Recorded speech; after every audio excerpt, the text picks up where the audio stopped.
I've never experienced it, but I have lots of relatives that have done it. And then I think my mom and my grandparents, they've done it. Especially in the province. But you know I was more I guess amazed by that we were still doing that tradition of where you wash the bones after they pass away. And my mom's not, my mom's a strict Catholic woman, and but she did these practices. And for me, I would do that. Like, I'll wash your bones, Nick. There you go.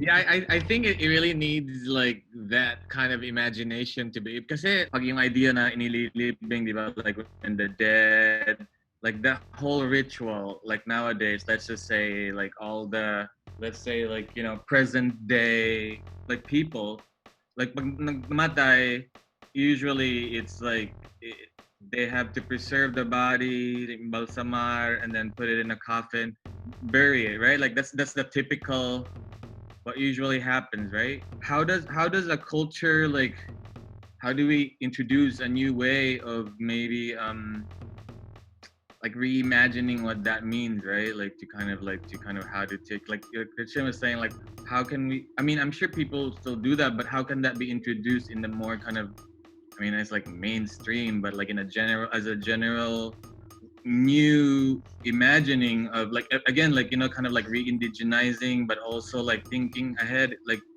forward, and like, like this is how we're gonna do it. We're gonna manifest it. This is a new way. I'm gonna keep the bones of my dead close to me, right? Because then that's gonna be not easily accepted. People will be like, no, no.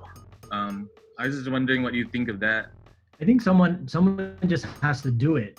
Like, when I write my will, I'm gonna have make sure that whoever's around, they're gonna have to do something like that.